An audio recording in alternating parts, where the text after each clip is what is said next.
선생님 어디 가셨어요? 천국인데 왜 유머가 없을까요?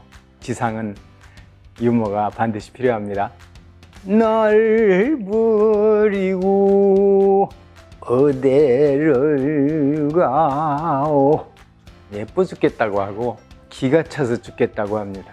한번 웃으면 한번 젊어지고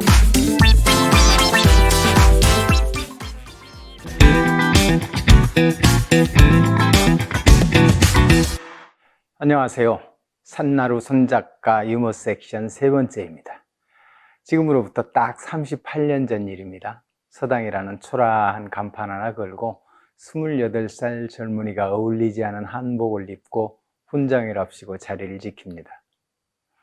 찾는 이가 적은데 그나마 어쩌다 찾는 이들이 이차 저차 서예 공부하는 방법을 묻고는 돌아서며 마치 입을 맞춘 듯 또 묻습니다.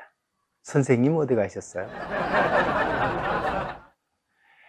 안내는 다 듣고 선생을 코앞에 두고 선생을 찾으니 수염도 없고 얼굴에 주름도 없는 앳된 서당 훈장은 늘 씁쓸한 웃음을 날릴 수밖에요.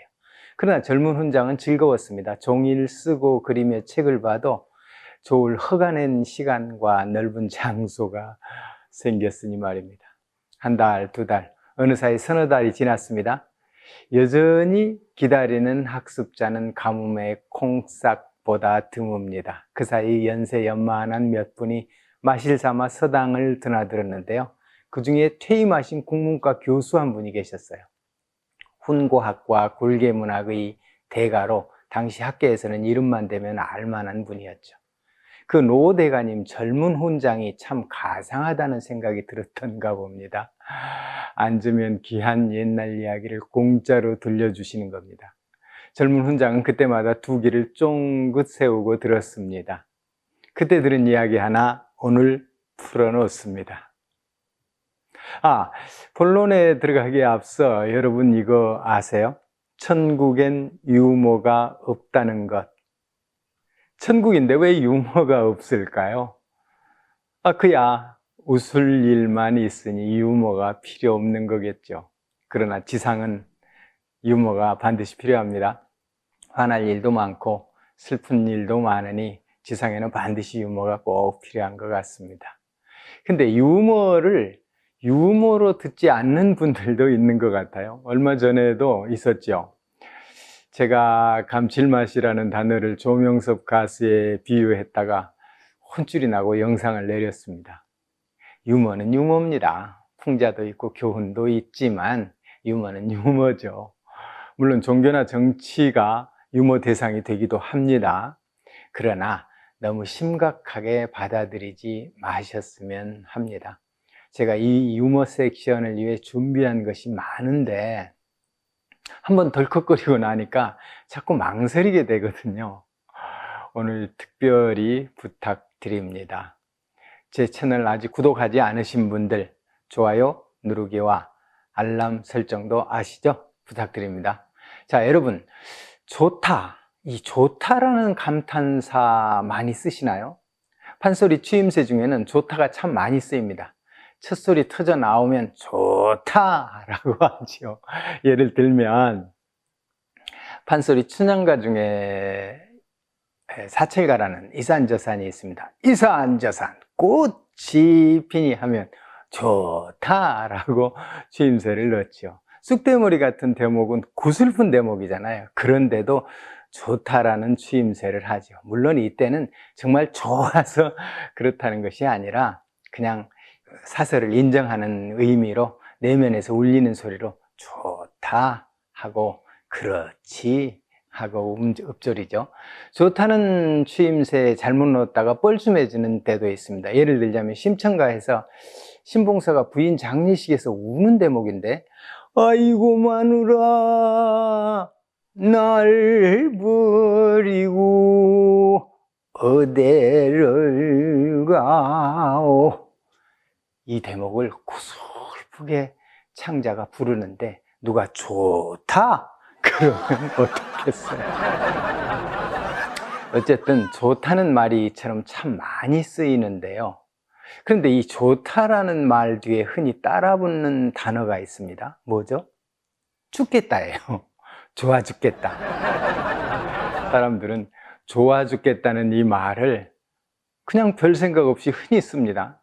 그럼 안 좋을 때는 아이고 살겠다 이렇게 말을 하나요? 안 좋을 때도 그때대로 또 죽겠다는 말을 써요.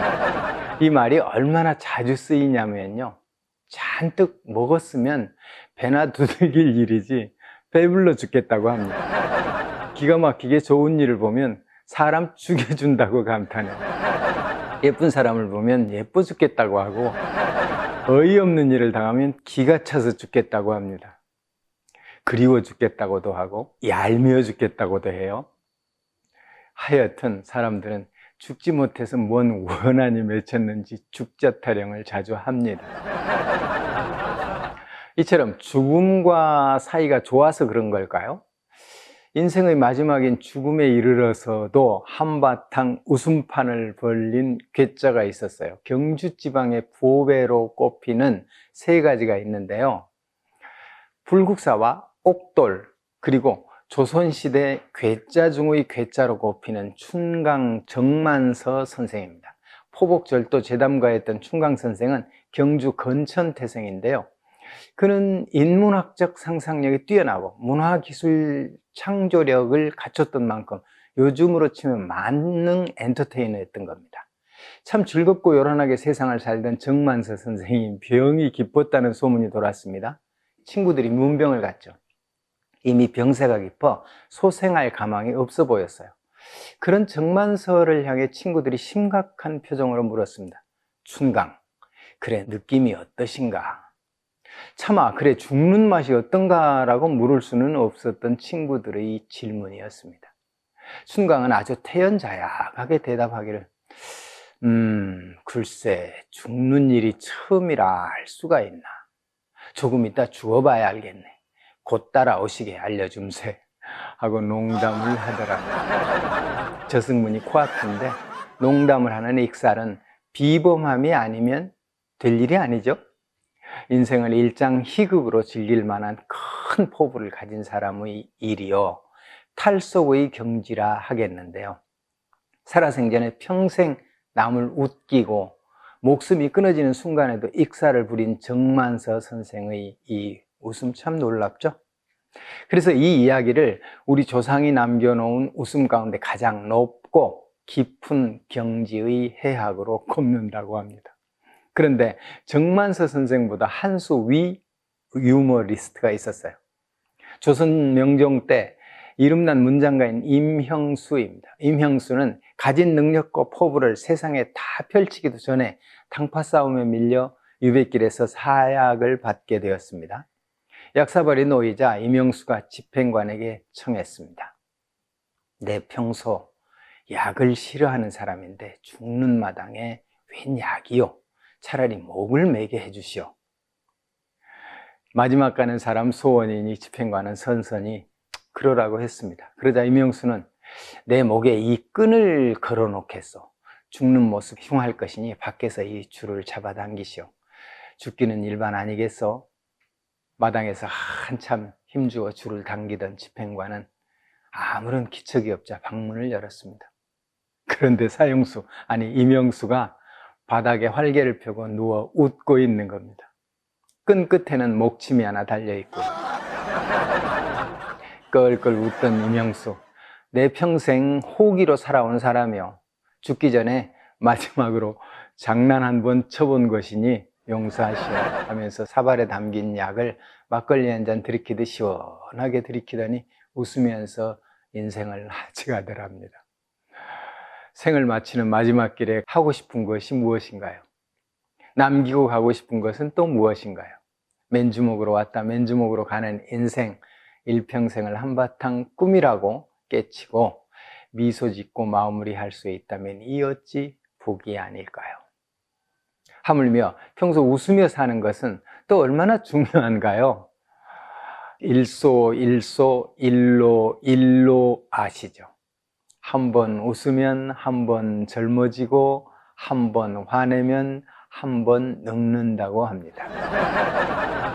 오늘도 웃는 하루 되시기 바랍니다. 손작가 유머 섹션 영상도 많이 응원해 주세요. 응원이 많아야 힘을 내서 자주 영상을 올리죠. 그럼 저는 또 다음 영상으로 찾아뵙죠. 이상 산나루 손작가였습니다. 감사합니다.